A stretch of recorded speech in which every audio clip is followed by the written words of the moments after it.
Hi hello నమస్తే అండి. మీరు చూస్తున్నది నోరూరించే వేడి వేడి చామదుంపల పులుసు అండి. ఈ చామదుంపల పులుసు చేసుకోవడానికి ప్రాసెస్ ఏంటో ఒకసారి అయితే చూద్దామండి. అయితే ముందుగా అయితే ఫస్ట్ ప్యాన్ పెట్టుకొని ఆయిల్ అయితే పోసుకోవాలండి. ఆయిల్ వేడెక్కిలోగా మీరైతే ఫస్ట్ అయితే వీడియోకి లైక్ చేయండి, నా ఛానల్ అయితే సబ్స్క్రైబ్ చేసుకోండి. ఖచ్చితంగా ఇలాంటి మంచి మంచి వీడియోలు చూడడానికైతే. తర్వాత ఆయిల్ వేడెక్కిన తర్వాత జీలకర్ర అయితే వేసుకోవాలండి. జీలకర్ర వేసుకున్న తర్వాత ఉల్లిపాయలు సన్నగా తరిగినవి వేసుకోవాలి. ఉల్లిపాయలు అయితే ఎక్కువనే వేసుకోవాలండి. చిన్న ఉల్లిపాయలు అయితే 2 వేసుకోవాలి, పెద్ద ఉల్లిపాయలు అయితే 1 వేసుకుంటే సరిపోతుందండి. పులుసు చిక్కగా రావాలంటే ఉల్లిపాయలు కొంచెం ఎక్కువ వేసుకోవాలండి. అదే అండి ట్రిక్. ఉల్లిపాయలు మంచిగా మగ్గనివ్వాలి, బాగా దోరగా వేగేదాకా వేయించుకోవాలండి. ఉల్లిపాయలు మంచిగా గోలిన తర్వాత ఫ్రెష్గా దంచుకున్న అల్లం వెల్లుల్లిపాయ పేస్ట్ అయితే వేసుకోవాలండి. అప్పటికప్పుడు దంచుకున్న అల్లం వెల్లుల్లిపాయ పేస్ట్ వేసుకొని కలుపుకోవాలండి మరొకసారి. ఆ తర్వాత పచ్చిమిర్చి కూడా వేసుకోవాలండి, తరిగిన పచ్చిమిర్చి ఇట్లా వేసుకోవచ్చు, లేదంటే కట్ చేయకుండా పచ్చిమిర్చి మొత్తము కూడా వేసుకోవచ్చు అండి. ఉడికిన తర్వాత అట్లా కూడా బాగుంటుంది. అప్పుడప్పుడు నేను అట్లా కూడా వేస్తాను. ఈ విధంగా పచ్చిమిర్చి వేసిన తర్వాత అన్నీ ఒకసారి ఫ్రై అయిన తర్వాత లాస్ట్ ఫైనల్గా పసుపు అయితే వేసుకోవాలండి. పసుపు వేసి చిటికెడు పసుపు అయితే వేసుకోవాలి. మొత్తం ఒకసారి మళ్ళీ బాగా కలుపుకోవాలండి. కలుపుకొని మనము ఫస్ట్ ముందైతే చామదుంపలు అయితే ఉడకబెట్టుకుంటాం కదా, బాగా ఉడికిన తర్వాత పొట్టు తీసుకొని చిన్న చిన్న ముక్కలుగానైతే కట్ చేసుకోవాలండి.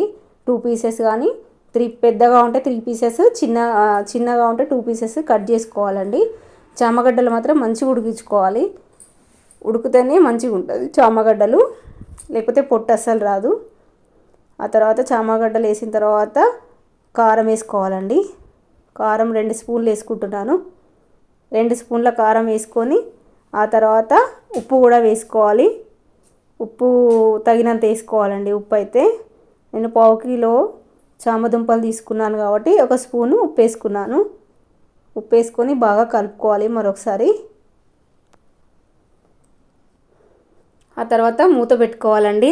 మళ్ళీ ఒకసారి మూత తీసిన తర్వాత చింతపండు రసం అయితే వేసుకోవాలండి. 1 నిమ్మకాయ సైజ్ అంతా చింతపండు అయితే నానబెట్టుకొని తీసుకున్న పులుసు అయితే పోసుకోవాలండి కూరలో.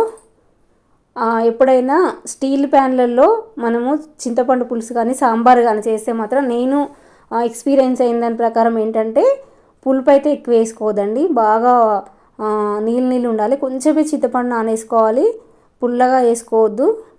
ఇప్పుడు కొంచెం పుల్లగా అయితే అనిపిస్తుంది కాబట్టి నేనైతే పైనుంచి కొన్ని అయితే వాటర్ వేసుకుందాం అనుకుంటున్నానండి.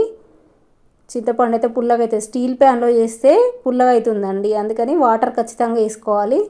కొంచెం వాటర్ ఎక్కువ వేసుకుని ఉడికిన తర్వాత దగ్గర పడిన తర్వాత చిక్కగా అవుతుంది, అప్పుడు నార్మల్ ఉంటుంది. లేదంటే పులుపు ఎక్కువ అయిపోతుంది దగ్గరికి అయినప్పుడు. ఈ విధంగా వాటర్ కూడా పోసుకొని ఒక 5 మినిట్స్ మూత పెట్టుకోవాలండి. మంచిగా కొంచెం ఉడుకుతుంది, దగ్గరికి అవుతుంది కర్రీ. దగ్గరికి అయినప్పుడు మనం మూత తీసి ధనియాల పొడి వేసుకోవాలండి. వీడియోనైతే ఖచ్చితంగా లైక్ చేయండి, షేర్ చేయండి, కామెంట్ కూడా చేయండి ఫ్రెండ్స్.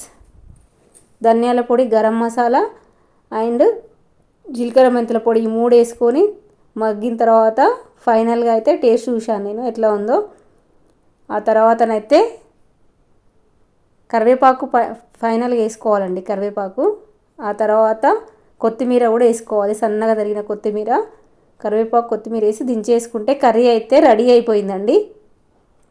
అయితే దీని కాంబినేషన్లో ఎప్పుడైనా సరే మేము పులుసులు, సాంబార్లు, పప్పు, పాలకూర ఇవన్నీ చేస్తేనైతే ఖచ్చితంగా ఆమ్లెట్ ఉండాల్సిందే మా ఇంట్లోనైతే. ఈ చామగడ్డల పులుసులో ఆమ్లెట్ కాంబినేషన్ అనేది చాలా చాలా టేస్టీగా ఉంటుందండి.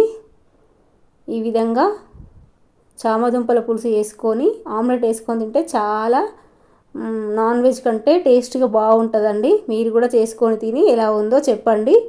ఉంటానండి, బాయ్.